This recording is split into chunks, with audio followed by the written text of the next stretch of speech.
Hello and welcome to Macro by Caxelius. Many institutions are hyper-focused on the near-term risk of recession. Some institutions are even hopeful that a recession will slow down economic activities, lower inflation, and ultimately force the Fed to stop monetary tightening. Yet, there is a serious threat to this logic. Many investment funds are on a recession vigil as they struggle to make money under a hawkish Fed. Investors are anxiously waiting for inflation to fall and for the Fed to return as a helper rather than a punisher. In a way, recession has become the light at the end of the Fed rate hike tunnel. One institution investor even changed thesis to justify bullish equity positions after painful losses. Previously, the bullish case was all about technological innovation. Now, it's calling for disinflation and renewed Fed support. Excuses aside, the framework of recession leading to Fed pivot and rescue underwater portfolios has a risky blind spot.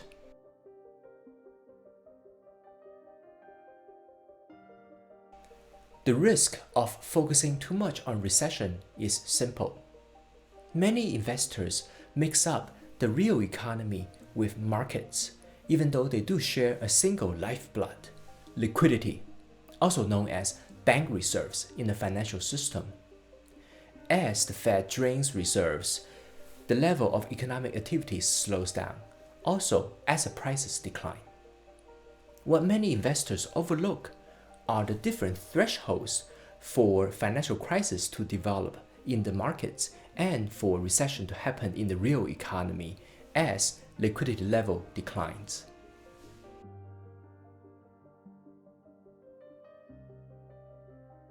The economy and markets have different critical liquidity thresholds. In an idealized situation anticipated by some institutional asset managers, the Fed would tighten into a recession and regain inflation control without pushing liquidity below the crisis threshold. Then, the Fed will ease to trigger large gains across portfolios. Yet, it is also possible for the economy to slow into a mild recession without a corresponding inflation decline. This can be due to supply-side disruptions from the ongoing war in Europe and a potential war that now simmers in Asia. Therefore, the Fed may drain liquidity to a level that's benign to the economy, yet sufficient to trigger a financial crisis. Before we go further, let's break down why liquidity, also known as bank reserves, matters in the economy and markets. Only two types of institutions can legally increase or decrease bank reserves. They are the commercial banks and the central banks. All commercial banks are required by law to have an account at the central bank. That account is the reserve account, and money in the account are bank reserves. They are crucial to bank operation because only money in the reserve account can earn interest rates set by the central bank. When we hear about rate hikes or rate cuts, it refers to the rate banks earn in these reserve accounts. Only money in these accounts can take part in transactions with the central bank. For example, if Mr. Elon Musk liquidates all of his holdings and turns them into cash, and every day he goes to his local bank to take out $50,000 in banknotes, that bank will likely have to use its bank reserves held at the Fed to buy banknotes from the Fed. Keeping all else the same, overall bank reserves held at the Fed would decline, and the central bank would deliver a lot of banknotes to the local bank branch serving Mr. Musk.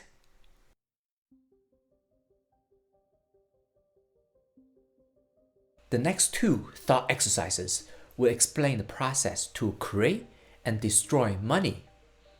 These operations do not show up on the front page of financial media unless something goes wrong. They take place at the sub-basement level of modern finance. If they fail, the entire system will collapse like a house of cards. If I deposit $1,000 of cash at a commercial bank, system-wide bank reserves will rise by $1,000. If another customer transfers $3,000 to this bank, bank reserves in the financial system will not change. The bank will confirm my $1,000 as immediately available for use. So would the $3,000 for the other customer. Total bank reserves in the system would rise by $1,000 after these operations. Conversely, if the customer transfers $3,000 to another bank, total bank reserves would not change.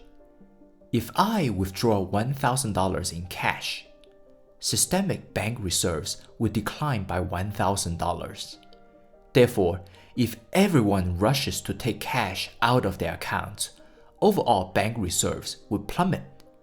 This deleveraging event will lead to acute cash crunch, leading to bank runs. Interbank transfers are far less disruptive. During the 2020 to 2021 quantitative easing, the Fed created $120 billion per month out of thin air to buy Treasury securities and agency MBS. Bonds will move from sellers to the Fed's portfolio. In return, the Fed would deposit newly created money across reserve accounts of the sellers' banks, making them available for trading or banking operations. In other words, the pace of Fed money printing is consistent with the rise in bank reserves and amount of assets owned by the Fed. The bond market is only the conduit for new money to go from doing nothing at the Fed to becoming live in the financial system. This is the reason why the Fed and other central banks cannot tolerate impairments in the government bond market. It is the central bank's link to financial markets and the real economy. Conversely, in order to fight inflation and reduce cash from the financial system, the Bank of England announced intention to sell bonds previously bought during QE. This is the most powerful form of quantitative tightening. When buyers buy bonds from the central bank, their banks will settle the trade using their bank reserves. Since money will have no meaning once returned to the central bank, they will simply zero out. Some investors have a hard time imagining money disappearing into the ether at the Fed. And here is an analogy. Imagine there is a banknote counterfeiter who receives one's own creation as payment. That banknote will carry no value in the world of counterfeiting, where supply is infinite and production cost is low. What can be created with a click of a button can also be destroyed with a click of a button with zero cost. Hence, the faster bank reserves go from various market participants' banks back into the central bank, the faster money would drain into nothingness. While the Federal Reserve will not sell assets, it will allow its bonds to mature without using the bond principal to buy new bonds. As the Fed bond ownership declines, there will be less and less reinvestments.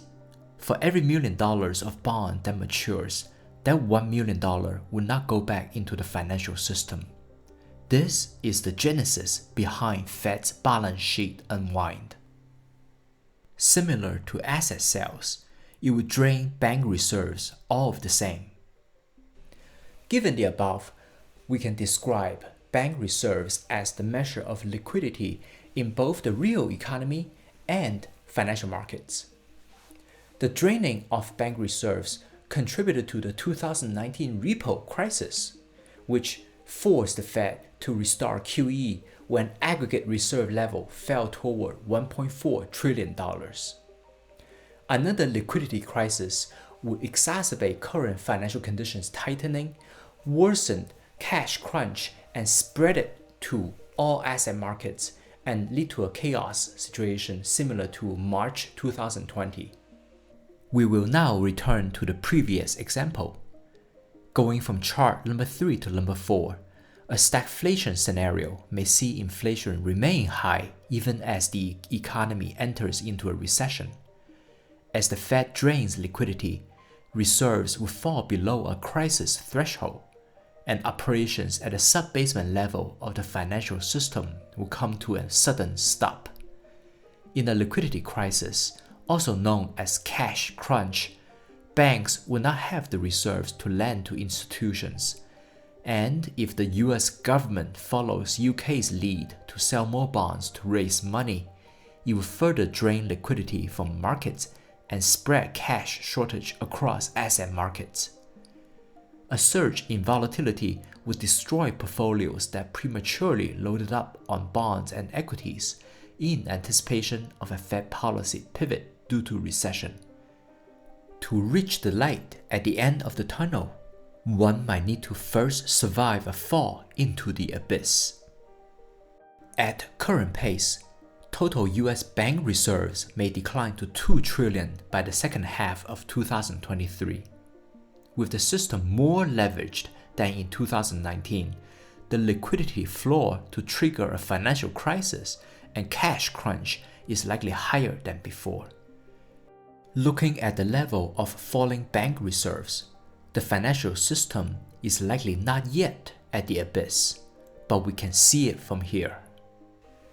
In summary, while major asset managers and media pundits focus on recession, a bigger threat is now looming quietly over the horizon. There are essentially 3 scenarios. The first scenario is endorsed by global policymakers.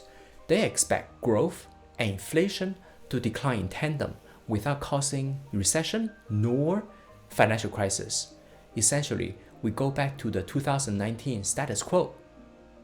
The second scenario is endorsed by global asset managers and many market participants.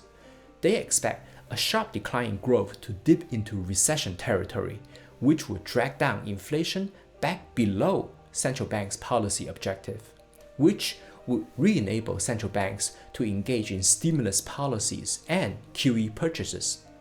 This scenario is very easy to trade.